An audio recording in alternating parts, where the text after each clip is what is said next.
New World Order. Billions of people on planet Earth are living in ignorance. Before your very eyes, politicians are advancing a global plan. Since the time of Napoleon, secret societies have been influencing politicians to take over and conquer Europe. Now, in the 21st century, their work of ages is coming to fruition. The New World Order is about the centralization of power. How far has the ancient Illuminati secret society network penetrated world politics? 5 million walk among us, Freemasons. Their lavish temples are in every major city. Their members include the power elite. For centuries, they've inspired conspiracy theories about secret governments and global control. In most countries, the people who are in power, mostly they are Freemasons. Who are they? What do they do? And why? There's nothing wrong with secrets. True, they can still be found at the highest levels of American government. From the Capitol to the White House, Freemasons throughout history have freely roamed the halls of power in Washington. Senator Chuck Grassley's a Mason, so is Senator Jon Tester. But getting someone to chat about it can sometimes be tricky. I'm doing healthcare. Senator Mike Enzi didn't break stride while explaining why he's part of the secretive society. It's a brotherhood built on constructing good men. Yet behind these closed doors, I became a Mason in my local lodge in Beckley, West Virginia. secrets revealed. This was this 32nd degree. Congressman Nick Rahall, a Mason for almost 4 decades, decoded Masonry's most prolific symbol. You may see the compass and the square as symbols of Masonic training. We live by the square. We're upright individuals. The congressman describes Masonry as a fraternity.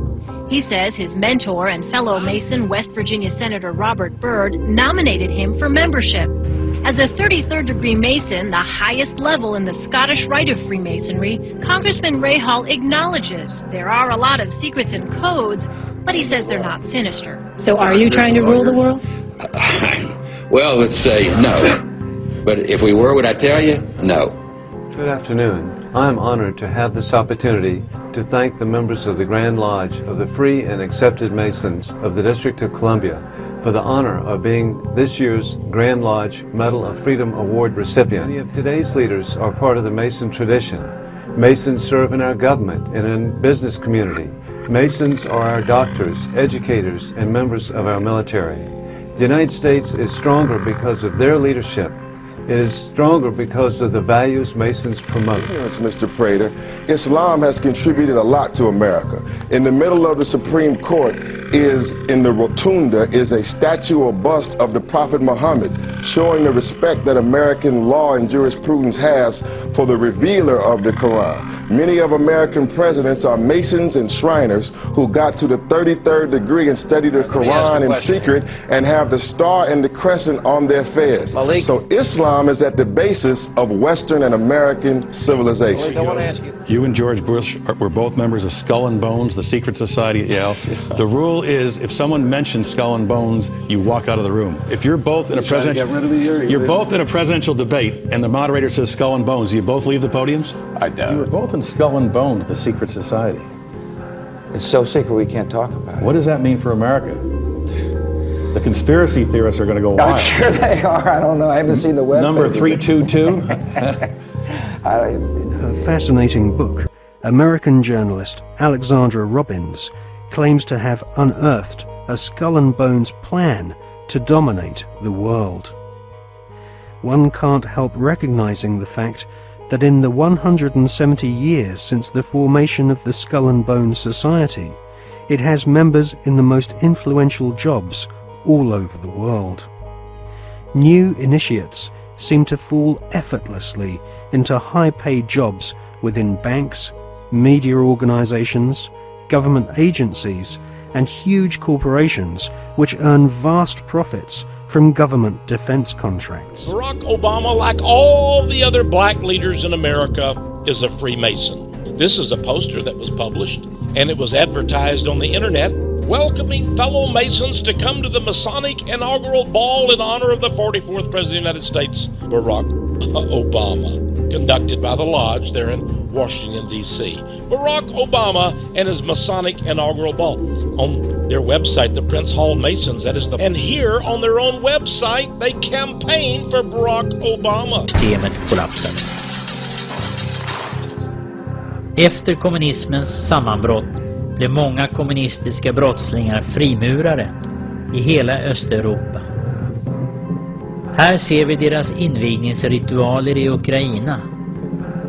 President Leonid Kravchuk blir frimurare, liksom försvarsministern, riksåklagaren, en känd popsångare.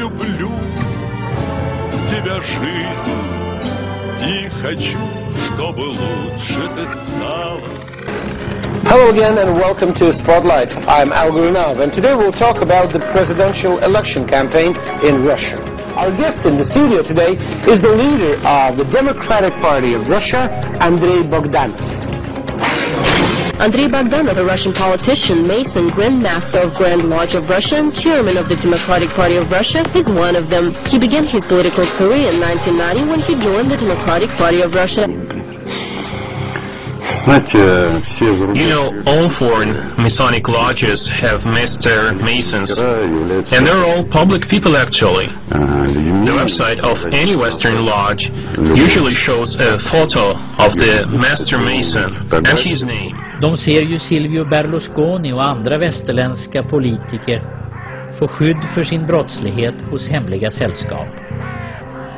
Berlusconis medlemsnummer i P2 var 1816. La questione delle nomine, molto importante. Oggi c'è sulle agenzie c'è un corollario di voci, di riunioni, non si sa nemmeno se dovrà esserci una riunione straordinaria a Bruxelles. Ma io mi domando una cosa, esaminando i nomi che circolano. Per esempio, mi limito a 3, Balkenende, Miliband e Van Rompuy. Ma è mai possibile che nessuno abbia osservato che tutte e tre sono frequentatori delle riunioni vuoi del Bilderberg, vuoi della trilaterale?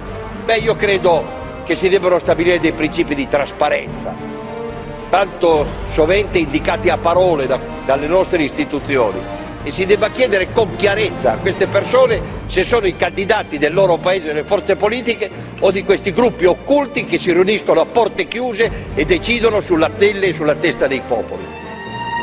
We were told that when we had a president, we'd see a giant global political figure.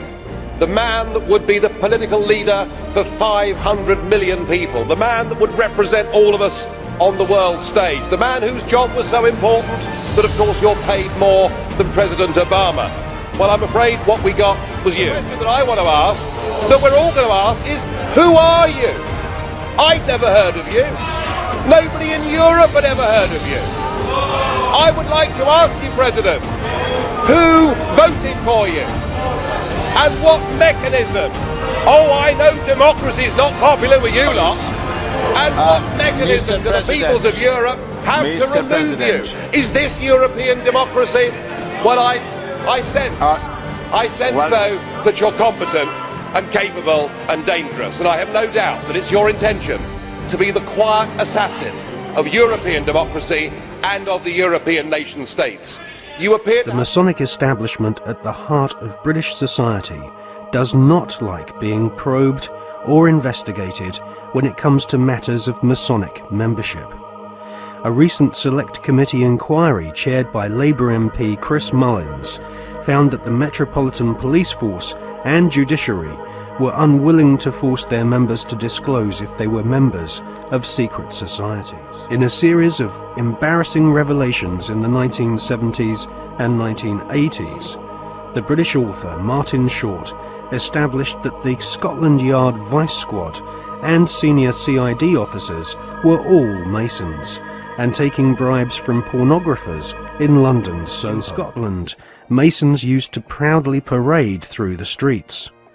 after the exposure of local authority frauds involving corrupt Masonic solicitors and counsellors, British Freemasons went underground. The British government employs a huge number of civil servants, magistrates, judges, solicitors and officials, which have all historically been Freemasons.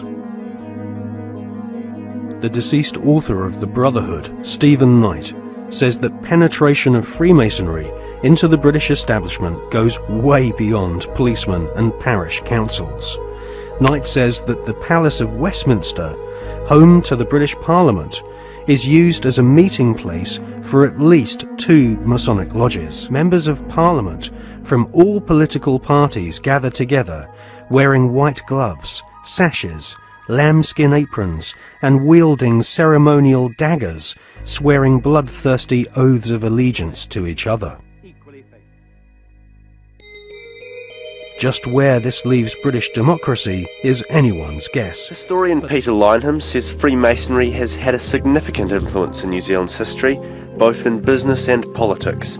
Past Prime Ministers have been Freemasons. I think the 3 of them that need to be picked out are in fact Massey, Holland in the 1950s and Holyoake in the 1960s. Other Prime Ministers and Governors General involved in Freemasonry, seen here in their regalia. Freemasons have always been a part of Perth, but most of us have no idea what they're about. Gary Edshead decided to find out. Behind this door lies many secrets, a place full of symbolism and ritual, a place the rest of society has long viewed with suspicion. Are you still a secret society? We're a society with secrets. It's true that Freemasons had a heck of a role to play in the establishment of the USA. There's no denying that. And Western Australia, state premiers, senior police, many have gone through the Freemasons' initiation. Blindfolded, their left breast is exposed, and a dagger or sword held to their chest. The thing is about this Big Brother state, you see, is that it's happening in country after country after country after country. I had a German film crew come see me a few days ago when I was at home. They were going on about the Big Brother state being introduced in Germany. It's happening on an outrageous scale in America, in Canada, in Australia, in Europe.